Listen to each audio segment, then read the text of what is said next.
여러분의 합격을 응원합니다. 안녕하세요. 반갑습니다. 과학 강사 박하연쌤입니다. 자, 이번 시간부터 우리는 본격적으로 화학 파트로 한번 들어가 보도록 하겠습니다. 자, 우리 챕터 6이죠. 그죠? 분자 운동과 상태 변화 부분이에요. 자, 분자 운동과 상태 변화는 조금 많은 양의 내용들을 담고 있긴 합니다. 자, 분자들이 움직인다. 그거에 대한 증거들도 얘기해 보고요. 보일 법칙, 샤를 법칙도 이야기하는데 보일 법칙은 기출문제에서도 많이 보셨을 거예요. 그죠? 그런 식의 분자 운동들부터 해서 상태 변화를 이야기하고 이 상태 변화에서 우리 열 에너지까지 조금 내용들을 확장해 나가게 되지요. 자, 그 일련의 과정들을 한번 쭉 살펴보고요. 관련된 문제 풀면서 생각 정리 한번 해보도록 하겠습니다. 아시겠지요? 자, 한번 가보도록 하겠습니다. 자, 첫 번째는요. 일단 분자 운동에 대한 이야기부터 할게요. 자, 분자는요, 물질을 이루는 성질을 가진 가장 작은 입자를 얘기해요. 어떤 성질을 지닌 가장 작은 입자를 우리는 분자라고 이야기를 합니다. 그런 분자는 너무너무 작아요. 우리 눈에 보이지 않지요? 근데 그런 분자들이 움직인다고 이야기합니다. 자, 그 얘기부터요. 자, 분자라는 것은 어떠한 성질을 지닌 물질의 성질, 100도에서 끓어요, 0도에서 얼어요, 이런 식의 성질을 지닌 가장 작은 입자를 이야기를 해요. 그때 이런 분자들이요, 누가 가라 라고 하지 않아도 끊임없이 스스로 움직입니다. 근데 우리 눈에는 그게 보이지 않아요. 저기 분자 간다, 반다 이렇게 하지 않잖아요. 그죠? 그렇게 분자들이 움직인다고 하지만 우리 눈엔 보이지 않습니다. 분자의 움직임이. 그래서 증거를 대봐. 어떻게 알아? 라고 했을 때 생활 속에서 분자들이 움직이기 때문에 나타난 현상들이 있죠. 분자 운동의 증거들을 이야기해 볼 수 있다고요. 그 두 가지 우리 증발과 확산을 보실 줄 아셔야 돼요. 생활 속에서 예시들을 보시고 이건 증발이야, 이건 확산이야 알고 계시면 되고요. 어떨 때 증발이 잘 일어나는지 확산이 잘 일어나는지 보시면 됩니다. 됐습니까? 자, 증발은 액체가 기체가 되는 현상이죠. 앞으로 우리가 배울 거기 때문에 그냥 이야기하겠습니다. 액체가 기체로 되는 기화현상입니다. 기화현상은 기화현상인데 중요한 건 이거죠. 액체 표면에서 일어나는 기화현상이죠. 우리가 요렇게 액체가 담겨져 있을 때요. 액체 표면에서 요렇게 기체로 날아가는 그림이 있고요. 액체 표면에서 이렇게 날아간과 동시에 내부에서도 날아가는 그림이 있단 말이에요. 그때 이렇게 액체 표면과 내부 전체적으로 액체가 기체로 되는 것을 끓음이라고 합니다. 끓인다 할 때 끓음이요. 그리고 이렇게 표면에서만 날아가는 것을 우리는요, 증발이라고 하죠. 끓음은 내가 인위적으로 열을 가해 주어야 됩니다. 그래야 끓일 수 있어요. 실온에서 끓지 않습니다. 하지만 실온에서 표면에 있는 것들은 날아갑니다. 왜요? 분자가 스스로 운동하기 때문이죠. 됐죠? 그래서 액체 표면에 있는 분자들이 기체로 날아가는 현상, 이것을 증발이라고 하고, 생활 속에서 젖은 무엇이 마른다, 물이 줄어든다, 소금, 염전에서 소금을 얻는다, 이런 식의 표현들이 나오면요, 증발 생각하시면 됩니다. 됐죠? 이런 증발 언제 잘 일어날까 얘기할 수 있어요. 언제 잘 일어나냐면요, 빨래가 잘 마를 조건 생각하시면 되세요. 온도가 높을수록, 그리고 비 안 오고 건조한 날, 습도가 낮을수록, 바람이 강하게 불수록, 그리고 표면에서 날아가는 것이기 때문에 표면이 넓을수록 증발은 잘 일어난다까지 기억하시면 되세요. 자, 확산으로 넘어갈게요. 확산이라는 것은 내가 가라 하지 않아도 분자들이 스스로 운동해서 퍼져나가는 현상입니다. 자, 분자들이 스스로 이동해서 퍼져나가는 현상을 확산이라고 이야기를 하죠. 그렇게 퍼져나가기 때문에 공기 중으로 사방으로 퍼지는 걸 우린 느낄 수 있거든요. 자, 어떤 식의 표현이 나오냐면 냄새가 난다. 조금 고급진 용어로 향기가 난다. 이런 식의 표현들이요. 냄새가 난다. 향기가 난다. 이런 식의 표현이 나오면 우리는요, 확산 생각하시면 됩니다. 그리고 이것 위에 우리가 물컵에다가 잉크를 떨어뜨렸더니만 내가 저어주지 않아도 잉크가 이렇게 퍼져나가는 걸 확인할 수 있다고요. 잉크가 퍼져나가서 물 전체가 잉크색으로 바뀌었다. 확산. 냉면 그릇에 식초를 떨어뜨리고 저어주지 않아도 식초 떨어뜨렸더니 일정 시간 지났더니 전체가 식초 맛이 났다. 확산. 됐습니까? 알아서 퍼져나간 상황들인 거예요. 됐어요? 이러한 확산 언제 잘 될까 생각하면 당연히 온도가 높을수록 잘 됩니다. 그래서 이렇게 잉크를 퍼뜨리는 그림이 30도와 뭐 0도 이런 식으로 비교했을 때는 당연히 온도가 높은 것이 훨씬 잘 퍼지는 그림들을 볼 수가 있다고요. 됐습니까? 온도가 높은 것, 그리고 퍼져나가는 것이기 때문에 질량이 가벼운 것.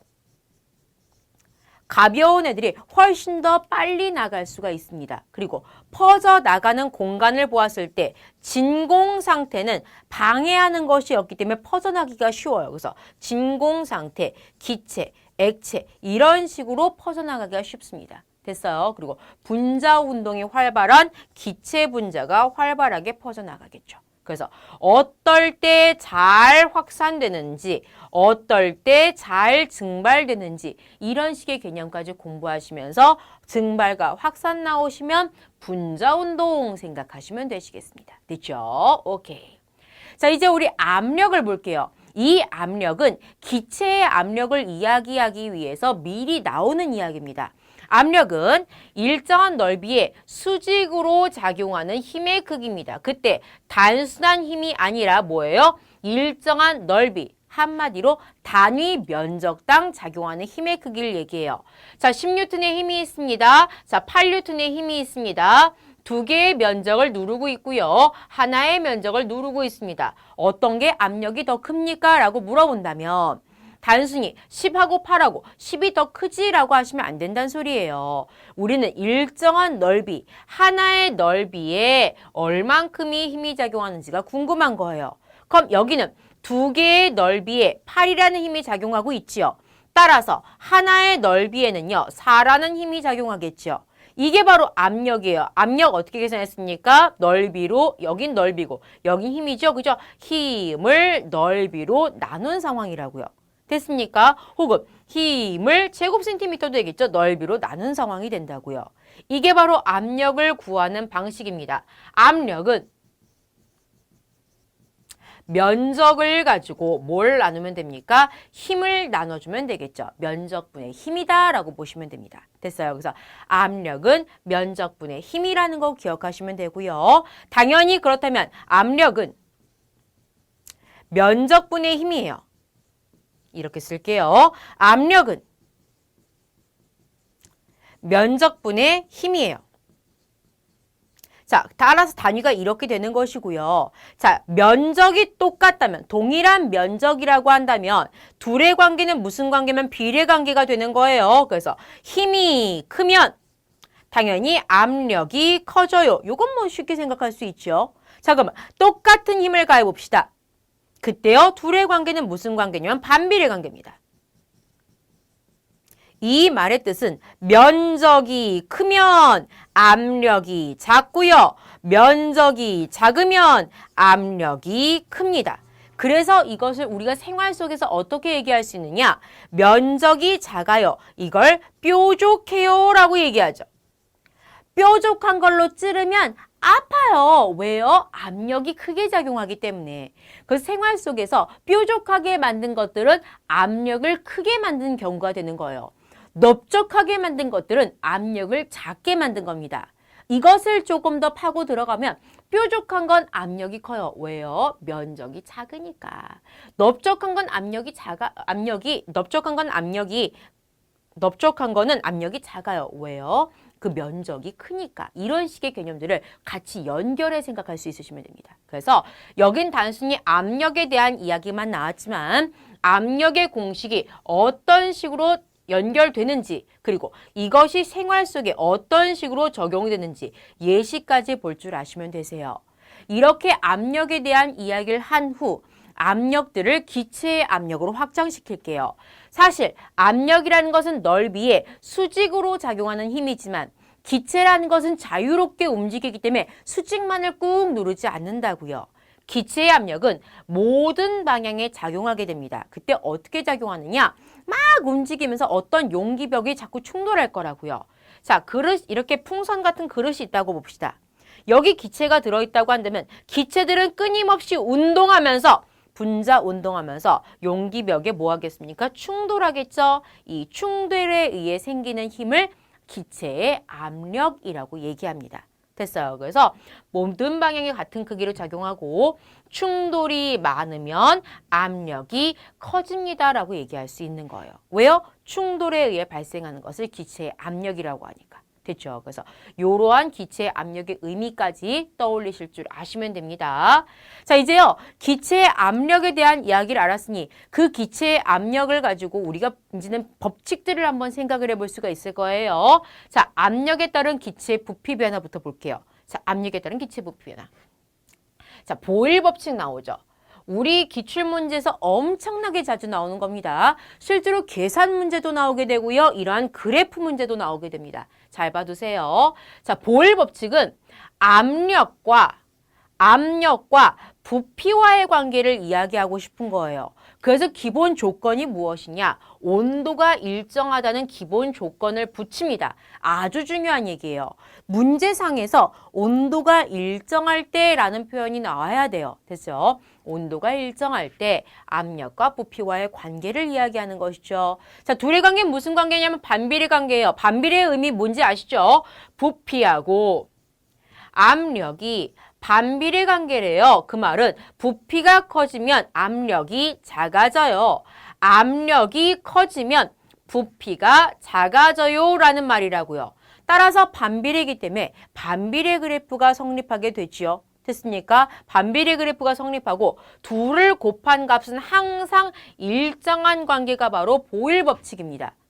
됐어요? 예를 바로 들어드릴게요. 예를 들어서 자, 0도씨 1기압에서 10리터였다. 됐습니까? 똑같이 온도의 변화가 없을 때, 온도가 일정할 때, 자, 예를 들어서 내가 이걸 10기압으로 늘렸다. 부피는 얼만큼 될까? 이런 식의 질문들이 나온단 말이에요. 됐습니까? 온도가 일정할 때 압력이 바뀌면 부피가 어떻게 될까? 보일 법칙이지요. 압력 곱하기 부피한 값은 항상 일정 값이에요. 얼마예요? 10이에요. 그럼 이것도 압력 곱하기 부피한 값 얼마 나와야 돼요? 10 나와줘야 된다고요. 그럼 부피가 얼마가 된다는 것을 알 수 있으니까 부피가 1리터가 된다는 것을 알 수 있죠. 이와 같이 계산할 줄 아셔야 됩니다. 또한 이 상황을 그래프로 놓을 수도 있다고요. 예를 들어서 여기가 압력이 1기압이고 2기압이고 4기압이었다고 합시다. 예를 든 거예요. 그때 여기가 예를 들어 부피가 4였대요. 됐어요? 자, 여기는 얼마일까? 물어볼 수 있다고요. 됐습니까? 그럼 보세요. 압력이 1일 때 부피가 4예요. 압력 1일 때 부피가 4예요. 압력 곱하기 부피한 값이 4로 일정해졌죠. 그럼 이 그래프 위에 있는 모든 점들이 4가 나와야 된다고요. 이게 보일 법칙입니다. 따라서 자 보세요. 압력 곱하기 부피한 게 4 나와야 돼요. 압력 2예요. 부피 모르겠어요. 근데 이거 얼마 나와야 돼요? 4 나와주어야 해요. 따라서 여기 부피 얼마라는 거 알 수 있습니까? 2라는 거 알 수 있겠죠. 한 번 더 할까요? 자, 여기 부피 얼마일까요? 압력이 4예요. 부피 모르겠어요. 근데 일정값 얼마 나와야 해요? 4 나와주어야 한다고요. 따라서 여기 얼마겠습니까? 여기는 1이 되겠죠. 됐습니까? 무슨 말인지 아시겠지요? 요거 볼 줄 아셔야 되고 압력이 커지자 부피가 감소하는 것도 보실 줄 아시면 됩니다. 이게 보일 법칙, 보일 법칙의 예들 보시면 됩니다. 일반적으로 어떤 식의 예가 나오느냐? 위로 가다가 터진다. 이런 식의 표현이 나와요. 위로 가면서 부피가 커지다 보니까 빵 터지는 거거든요. 그래서 위로 올라가면서 커지다가 터진다. 이런 식의 표현들 나오면요. 보일 법칙. 위로 가면서 귀가 먹먹해진다. 물 속에서 공기방울이 올라가다 커져서 터진다. 이런 식의 이야기 나오면 보일입니다. 됐죠? 샤를 갈게요. 샤를은 지난 시간에 열과 우리 생활하면서 열 팽창할 때 잠깐 말씀드렸거든요. 어떤 물체가 열을 받으면 온도가 올라가고 그러면서 부피가 팽창하게 된단 말이에요. 그런 걸 열팽창이라고 하는데 열팽창되는 정도가 고체하고 액체는 물질마다 다르지만 기체의 경우는요. 종류가 상관없이 증가하는 정도가 똑같습니다. 샤를 갈게요. 샤를은 온도와 부피 관계를 얘기하고 싶습니다. 아까 온도, 부피, 압력에 대한 얘기를 볼 때요. 요 둘의 관계를 얘기한 게 보일이었습니다. 그래서 보일 법칙은 온도는 일정하게 두었었죠. 됐습니까? 샤를은 온도와 부피와의 관계를 이야기하고 싶은 겁니다. 이게 샤를입니다. 그럼 뭐는 일정해야 돼요? 압력은 일정해야 되겠죠. 샤를 법칙의 기본 조건입니다. 압력이 일정할 때라는 표현이 나오죠. 됐죠? 압력이 일정할 때, 자, 부피와 온도의 관계로서 온도가 올라가면 부피가 증가한다. 이게 샤를입니다. 됐어요. 그때 온도가 올라갈 때 부피가 얼만큼 증가하냐고요. 온도가 1도 높아지면 0도일 때 부피의 273분의 1만큼씩 증가한대요.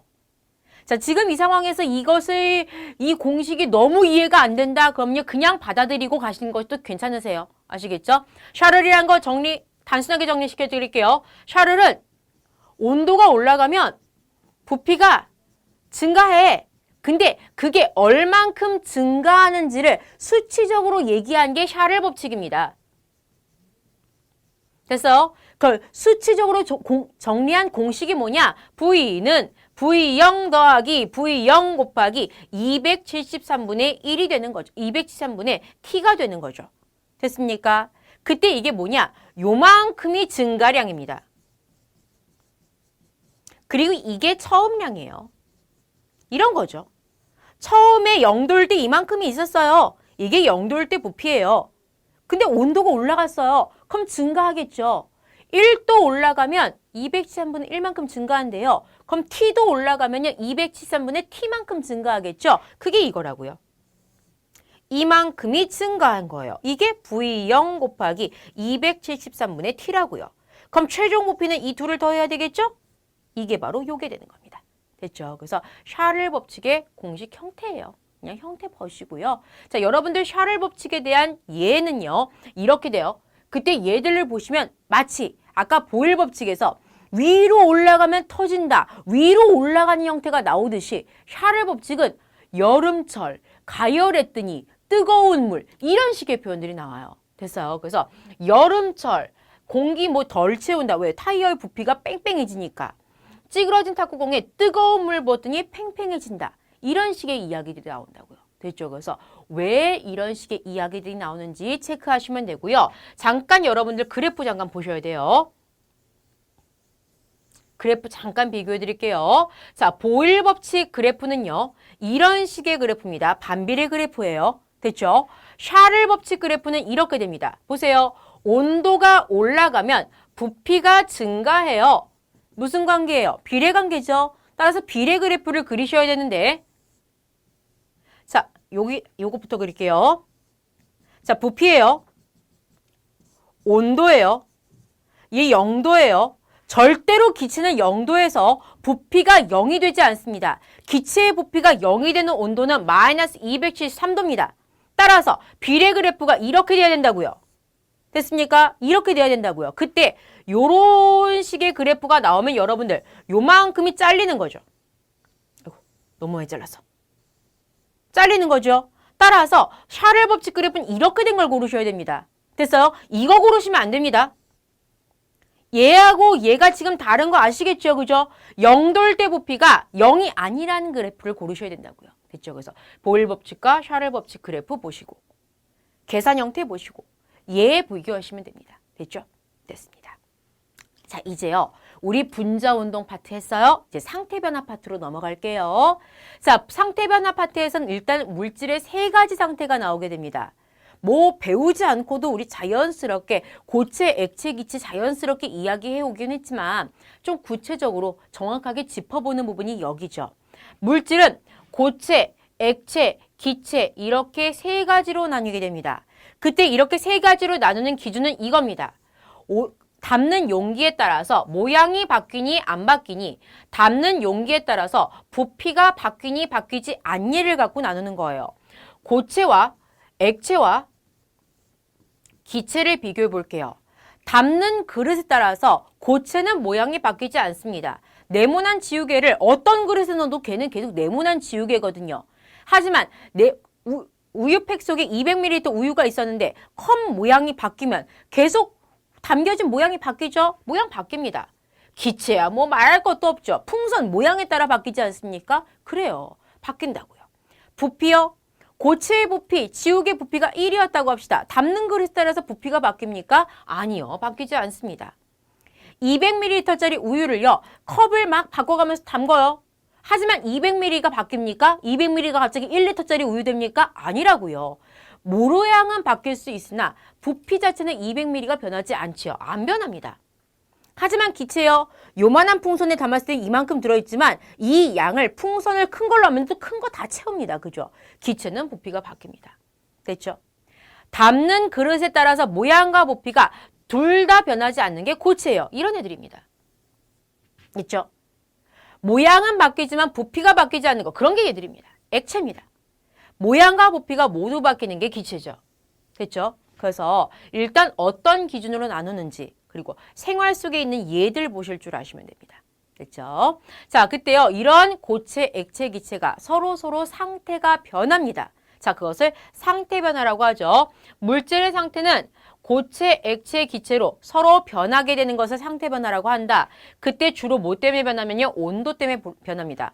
물론 압력에 의한 변화도 살짝 있긴 하지만 우린 주로 온도에 의한 변화를 이야기하게 되죠. 그때 자, 이거 중요한 표현이에요. 상태가 변해도 절대로요. 물질의 성질과 질량은 변하지 않습니다. 왜냐하면 성질이 변하지 않는 이유는 분자의 종류가 변하지 않기 때문이죠. 무슨 말이냐면 이 표현입니다. 자, 고체하고 액체하고 기체의 분자들의 배열 상태를 보여드리면 요렇게 있었다고요. 분자들의 배열이 매우 가깝고 규칙적으로 있는 게 고체입니다. 조금 이렇게 불규칙화된 것들, 요게 바로 액체입니다. 매우 불규칙하게 이렇게 간 거, 이제 구분한 거 알겠죠? 이게 바로 기체란 말이에요. 분자들이 매우 규칙적으로 있다, 매우 불규칙적으로 있다, 분자 사이의 거리가 매우 가깝다, 매우 멀다, 분자 간의 인력, 서로 잡아당긴 힘이 세다, 약하다, 이런 식의 차이는 발생합니다. 하지만 여기 동그라미 6개 있었죠. 6개 있었죠. 6개 있었죠. 개수 안 변한다고요. 따라서 질량 안 변하죠. 동그라미가 별로 됩니까? 동그라미가 세모 됩니까? 동그라미가 네모 됩니까? 아니라고요. 상태가 변한다고 해서 동그라미가 다른 애로 바뀌지 않는다고요. A라는 물질이 B라는 물질로 바뀌지 않는다는 의미입니다. 분자의 종류가 안 바뀐다는 소리입니다. 따라서 분자의 크기도 바뀌지 않고요. 분자의 성질도 바뀌지 않기 때문에 물질의 성질도 바뀌지 않죠. 그래서 상태 변화할 때 변하는 것과 변하지 않는 것을 보고 이해하시고 구분하시면 됩니다. 됐죠? 그래서 상태 변화에 대한 이야기예요. 자, 이러한 상태 변화를 우리는 생활 속에서 보시고 생활 속에서 얘들을 보시면서 이건 어떤 상태 변화지 이해하시고 적용하실 줄 아시면 되세요. 자, 일단 이 그림이요. 이렇게 나올 수 있습니다. 고체, 액체, 기체. 뭐 그냥 아무렇게나 화살표 할게요. 이거에 맞추지 않고요. 이렇게 놓고요. A, B, C, D, E, F 이런 식의 그림들이 자주 나오게 될 거예요. 그럼 일단 여러분들은 고체를 찾으세요. 고체는 친절하게 이렇게 고체라고도 나오지만 이렇게 나올 수 있습니다. 분자들의 배열이 매우 규칙적으로 이렇게 있는 이런 그림들이 나오면 고체라고 생각하시면 됩니다. 액체요? 이렇게 해서 약간은 조금 불규칙하게 되어 있는 것들 이런 그림 나오면 액체라고 생각하셔야 됩니다. 기체요? 아예 이렇게 몇 개 없이 이렇게 분자 사이 거리가 매우 멀어 보이는 그림 나오면 기체라고 생각하셔야 됩니다. 됐죠? 자, 어떤 그림 나오든 생각하시면 되고요. 여러분들은 고체하고 액체를 봤을 때 고체에서 액체로 가는 거에 동그라미 치세요. 습관적으로 그렇게 하시면 됩니다. 액체에서 기체로 가는 화살표 찾으시고 동그라미 치십니다. 됐습니까? 그리고 나서 고체에서 기체로 가는 거 찾으셔서 동그라미 치십니다. 됐습니까? 지금 이 동그라미 친 것들 A, C, E 있지요? 이것들이 다 가열해야 일어나는 상황입니다. 다시요. 열을 흡수해야 일어나는 상황입니다. 다시요. 여기는 가열해야 되고 열을 흡수해야 되죠. 그죠? 따라서요. 분자 사이의 거리가 멀어지는 겁니다. 분자의 인력이 약해지는 겁니다. 부피가 어떻게 되는 겁니까? 커지는 겁니다. 됐습니까? A, C, E 찾으시고 이런 것들은 모두 다 가열하는 상황이고 가열하면 이와 같은 일들이 벌어진다는 소리죠. 됐습니까? 그러면 당연히 B, D, F 동그라미 안 친 건 반대 상황일 거라는 생각을 하셔야 되겠죠. 그죠? 더불어서 왜 이걸 말씀드리냐면 사람들은 이런 느낌으로 가요. 여기에 뭐 고체가 있고 액체가 있고 기체가 있으면 화살표가 이렇게 가고 이렇게 갔으면 이렇게 이어질 거라는 무의식적인 생각을 하게 된다고요. 그렇지 않습니다. 열 에너지 흡수 이렇게 완벽한 삼각형이 돼야 될 거라고 생각하시는데 아니라고요. 보세요. 이렇게 가지요. 이렇게 가지요. 그럼 아무 생각 없이 이렇게 가야 된다고 생각하시는데 아니라고요. 이렇게 간단 말이에요. 됐죠? 화살표가 이렇게 연결이 안 된다는 얘기를 드리고 싶어서 하는 말입니다. 되셨죠? 그래서 이런 식의 거 나오면 이해하시고 용어는 여러분들이 암기하셔야 됩니다. 용어는 암기하셔야 돼요. 고체가 액체되는 거 융해라고 합니다. 됐죠? 액체가 기체되는 거 기화라고요. 그리고 승화는 이름이 똑같죠? 그때 어떤 승화인지 표현하셔요. 고체가 기체되는 거 승화입니다. 모두 다 가열에 의한 것이고 가열했기 때문에 이와 같은 일들은 자연스럽게 떠올리셔야 됩니다. 됐죠? 생활 속의 얘들 보시면 될 것 같고요. 자, 응고, 액화, 승화, 이건 기체가 고체된 승화입니다. 냉각했기 때문에 써드린 것과 반대적인 상황들 일어날 거라는 거 보시면서 생활 속에 있는 예들 보시면 됩니다. 조금 종종 나오는 것들, 이제 융해는요, 녹았다, 흘러내린다. 이런 식의 표현들이 나오면 무조건 융해 생각하시면 되고요. 그럼 상대적으로 응고는 굳었다, 흐르지 않는다, 갑자기 흐르지 않게 되었다. 이런 식의 표현 나오면 응고 생각하시면 됩니다. 됐죠? 기화는 뭐 끓었다. 그리고 우리 증발의 예들 있죠. 젖은 빨래가 마른다. 젖은 무엇이 마른다. 어항에 물이 줄어들었다. 이런 거 다 기화입니다. 됐어요? 액화는 이슬, 구름, 안개, 김서림 이런 것들 나오면 다 액화입니다. 큰 덩어리 단어들을 말씀드리는 거예요. 자, 승화는 드라이 아이스 나올 거고요. 요 승화는요, 서리와 성해 나올 겁니다. 그래서 핵심적인 단어들과 연결해 생각하시면 될 것 같아요. 됐죠? 자, 이제요 상태 변화와 열 에너지 이야기하도록 하겠습니다. 방금 이야기했던 것과 계속 연결되는 이야기입니다. 상태 변화가 되면요, 열 에너지의 출입이 발생하게 된다고요.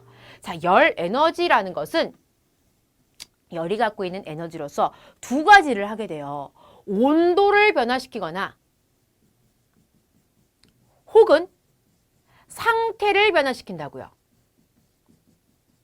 그럼 보세요. 자, 가열을 할 거예요. 가열을 하면요. 자, 가열을 하면 가열 곡선 나왔어요. 이렇게 온도가 올라가요. 그래, 내가 열을 가해줬으니까 열 에너지를 주었으니 그 열 에너지를 흡수해서 온도가 올라가는 게 정상이지 라고 생각했습니다. 우리 온도 열 받으면 온도 올라간다고 생각하지 않습니까? 그런데요. 갑자기 온도가 일정한 구간이 나옵니다. 가열을 했음에도 불구하고 온도 변화가 일어나지 않네. 그러면 거기서 뭐가 일어날 것이다? 상태 변화가 일어날 것이다 라고 우린 예상할 수 있죠. 실제로 그렇습니다. 이렇게 온도 변화가 없는 구간에서 우린 뭘 생각한다? 상태 변화가 일어나고 있구나. 그러나 다시 온도가 변합니다. 상태 변화 안 일어나는구나. 온도 변화가 있구나. 그래서 우리 이런 그래프 나오면 어떻게 돼요? 이렇게 구간 나누죠. 구간 나누셔야 돼요. 무의식적으로 나누셔야 됩니다. 됐죠? 이게 지금 녹는 점, 어는 점이라고 나왔기 때문에 여긴 뭐겠습니까? 고체겠죠. 일정한 구간은 상태 변화하기 때문에 두 가지의 물질이 같이 있죠? 뭡니까? 고체와 액체. 두 가지의 상태가 같이 있죠. 다시 여기는 액체. 여기는 액체. 냉각합니다. 냉각하면 열을 빼앗기는, 열을 방출하는 상황이기 때문에 온도가 변하거나 상태 변화가 일어나야 되죠. 온도가 변해요. 됐죠? 어이구, 안 변하네요. 그죠? 그럼 뭐 일어나는구나? 상태 변화 일어나는구나. 액체 플러스 고체, 그리고 다시 내려갑니다. 고체. 됐습니까? 그래서 어떤 상황에 상태 변화 일어나고 어떤 상황에서 온도 변화 일어나는지, 왜 그래프가 저렇게 되는지 보시면 되고, 조금 더 확장해서 여기서는 녹는다. 요 온도를 녹는 점이라고도 하지만 여기서 일어나는 거 무슨 열이에요? 고체가 액체로 되는 거 융해죠. 그럼 융해할 때 흡수하는 열, 융해열, 흡수라고 보시면 됩니다. 됐죠? 여기는 액체가 고체죠. 이런 걸 뭐라고 합니까? 응고라고 하죠. 응고열 뭐라고 합니까? 방출이라고 합니다. 됐죠? 우리 교재는 여기까지 나왔지만 잠깐 요거 보셔야 됩니다. 열 에너지를 흡수하는 상황과 열 에너지를 방출하는 상황입니다. 자, 열 에너지를 흡수하는 건 가열 상황을 생각하시면 됩니다. 고체가 액체, 액체가 기체, 고체가 기체되는 상황이죠. 용어를 갖고 보시면 뭐예요? 융해, 그럼 융해열 흡수. 액체가 기체, 기화, 기화열 흡수. 고체가 기체, 승화, 승화열 흡수 상황이에요. 열을 어디서 흡수하나요? 주변으로부터 흡수하지요. 따라서 열 에너지 흡수가 일어나게 되면 주변의 온도는 낮아지게 된다까지 생각하셔야 됩니다. 얼굴에 물 묻히고 부채질해요. 그럼 얼굴에 있는 물들이 뭐합니까? 기화하지요. 기화열을 흡수해서 내 얼굴은 어떻게 됩니까? 차가워지지요. 주변의 온도는 낮아지게 된다고요. 이 상황들. 그럼 반대로 열 에너지 방출이요. 고체, 액체, 기체 있을 때 반대 상황입니다. 응고열 방출, 액화열 방출, 승화열 방출. 열을 뿜어내요, 내가. 그럼 주변의 입장에선 그 열을 받겠지요. 따라서 주변의 온도는 높아지게 된다라는 생각까지 하셔야 됩니다. 그래서 열 에너지는 단순한 상태 변화뿐만 아니라 그래프 볼 줄 아셔야 되고요. 그래프에서 요 상황까지 이해하시면 됩니다. 되셨죠? 오케이. 이제 우리 문제 풀어볼 수 있어요. 한번 봅시다. 1번. 물질을 이루는 분자들이 스스로 운동하여 기체나 액체 속으로 퍼져나가는 운동, 퍼져나가는 현상 뭡니까? 그죠? 확산인데요. 이런 확산 왜 일어납니까? 분자 운동 때문에 일어나는 거죠. 내가 가라 하지 않아도요. 분자들이 스스로 운동해서 일어나는 거니까. 답은 몇 번? 1번. 2번. 다음 중 압력을 크게 하여 사용하기 편리하도록 고안된 도구를 모두 고르면 이렇게 생활 속에서 압력이 커진 경우, 작아진 경우들을 묻게 된단 말이에요. 기억하십니까? 압력은 뭐였어요? 면적분의 힘이었다고요. 동일한 힘을 가했을 때 압력을 크게 하려면 면적의 변화를 주면 되죠. 둘의 관계는 무슨 관계라고 했습니까? 반비례. 다른 말로 면적이 작아지면 압력이 커져요. 조금 우리 일상생활에 사용하는 용어로 얘기하면 면적이 작아지면 다른 말로 뾰족하면 압력이 커요 라는 얘기지요. 압력을 크게 해서 사용하기 편리하게 만든 거, 뾰족해서 편리한 게 뭡니까? 라는 거죠. 그죠? 자, 송곳 어때요? 뾰족하지요. 이거 말고 우리 빨대 갖고 온 거 보세요. 빨대가 한쪽 끝은 이렇게 뾰족하지 않습니까? 빨대 갖고서 요구르트 찔러 먹을 때요. 이런 대로 왜 이렇게 안 돼? 이런 분들이 있지요. 여기로 하면 잘 돼요, 여러분들. 뾰족한 대로 찌르는 거거든요. 왜요? 뾰족하면 압력이 크니까 이 얘기입니다. 송곳, 주사기 바늘이요. 바늘 이런 대로 찌른다고 생각해 보세요. 아프죠? 그죠? 그나마 뾰족하니까 쑥 들어가는 거예요. 자, 설피 뭔지 아십니까? 설피요. 겨울철 이게 겨울철에요. 사람들 눈에 빠지지 말라고 신는 이렇게 넓적한 신발이 설피거든요. 옛날 사람들이 많이 신었죠? 뭐예요? 넓적하게 했어요. 면적을 어떻게 한 겁니까? 키운 거죠. 면적 커지면 반비례니까 압력 어떻게 되겠습니까? 작아지겠죠. 이거는 압력을 작게 한 거죠. 설피 말고 뭐도 있습니까? 스키도 있죠. 설피나 스키 이런 것들은 압력을 작게 한 도구. 자, 스케이트 이해되십니까? 스케이트 신발 이렇게 보시면요. 날이 어때요? 뾰족하죠? 날이 뾰족해서요. 압력이 가해지게 되고 얼음에 압력이 가해지게 되면 얼음이 좀 쉽게 녹습니다. 그래서 얼음이 쉽게 녹으면 물이 돼서요. 스케이트가 쉽게 밀려가서 부드럽게 탈 수 있거든요. 압력을 가해서 얼음이 쉽게 녹도록 한 상태가 바로 스케이트입니다. 그래서 이것도 크게 만든 경우가 되는 거예요. 이거 여러분들 해보실 수 있으세요. 집에서요. 얼음을 꺼내세요. 그리고 칼도 하나 꺼내세요. 칼을 꺼내세요. 됐죠? 그리고 칼을 갖고 이렇게 얼음 이렇게 썰지 마시고 그냥 얼음을 꾹 눌러보세요. 꾹 누르면은 칼이 닿은 부분에 이렇게 물이 생기는 걸 확인할 수 있습니다. 이렇게 하지 않고 꾹 누르기만 해도요. 압력을 가하면서 녹는 것을 확인할 수 있거든요. 스케이트 신발 압력을 가해서 녹여서 좀 부드럽게 밀려가도록 한 장치입니다. 되시겠죠? 오케이. 따라서 압력을 크게 한다고요. 기역과 디귿과 리을이네요. 여기에 있네요. 답 몇 번? 4번입니다. 됐고요. 자, 3번 볼게요. 0도씨 1기압에서 부피가 20리터인 기체가 있다. 자, 중요한 표현 나왔죠? 온도를 일정하게 유지한 상태에서 기체 부피 5리터로 만들었대요. 뭐 써야 될 것 같아요? 보일 써야 되겠죠. 보일, 압력 곱하기 부피한 값은 항상 어떻다고요? 일정하다고요. 압력 얼마랬습니까? 0도씨 똑같이 한 상태에서 압력 1기압일 때 부피가 20이었대요. 일정값 20 나왔네요. 자, 다음 기체의 부피를 5로 만들었대요. 기체의 부피가 5가 됐대요. 압력 얼마여야 할까? 일정값 20 나와야 되잖아요. 그죠? 그럼 이거 얼마 돼야 되겠습니까? 5, 4, 20이니까 4 되겠지요. 따라서 얼마? 답은 3번 4기압 되셨죠? 됐습니다. 4번, 다음같이 물질을 가해서 단가지로 분류했다. 가장 적절한 것은 얼음, 설탕, 금, 나무, 고체, 물, 식용유, 에탄올, 액체, 나머지 기체 되겠지요? 따라서 고체, 액체, 기체 구분한 거 뭐겠습니까? 물질의 상태겠지요? 답은 몇 번? 2번. 이건 쉽게 볼 수 있죠?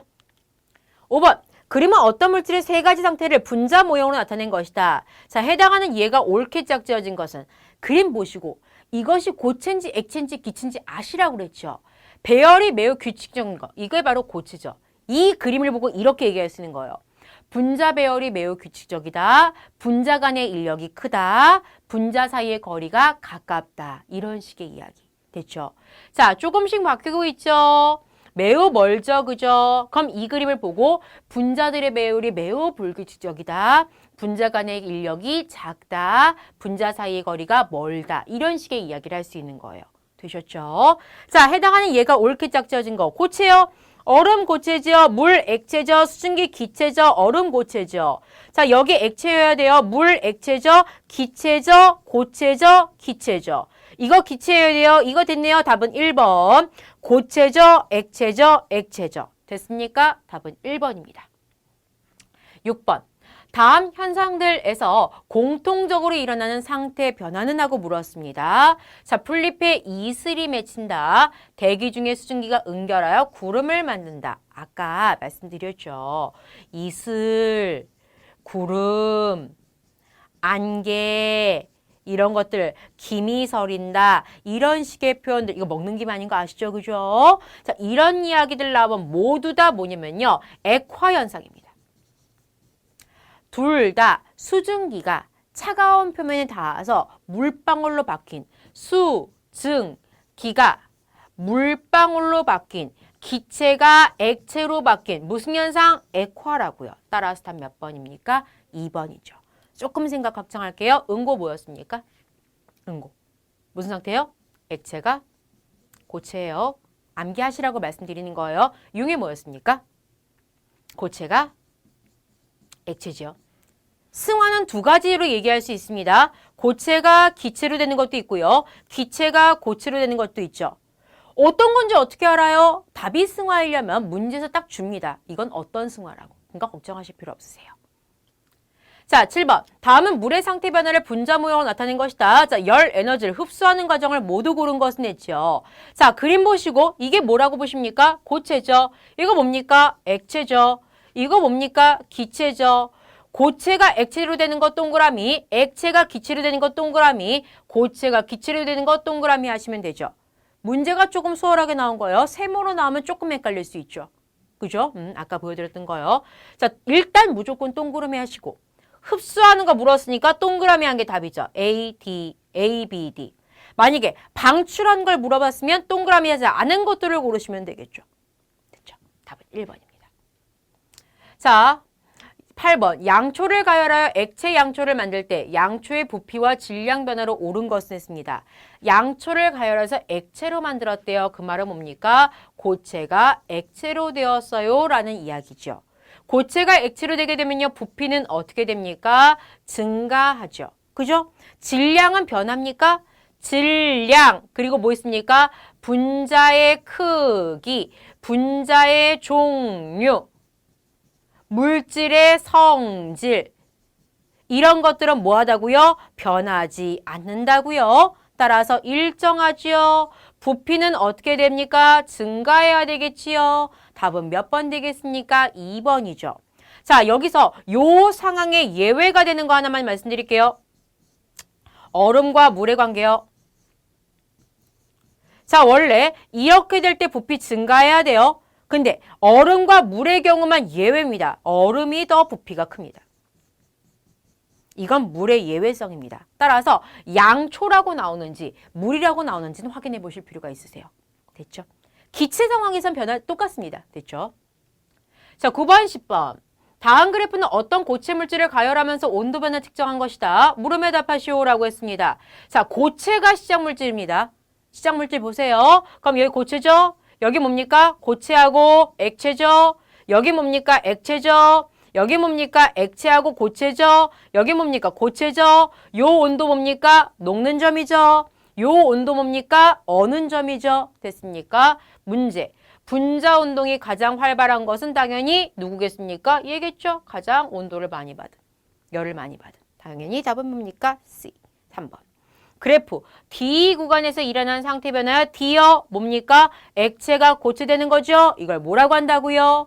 응고라고 하죠. 따라서 몇 번? 2번 되겠죠.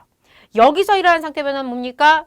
고체가 액체 융해라고 하시면 되겠죠. 그래서 각각의 상태 변화 명칭까지 보도록 하세요. 자, 이렇게 해서 우리가요. 자, 분자 운동과 상태 변화에 대한 이야기를 했습니다.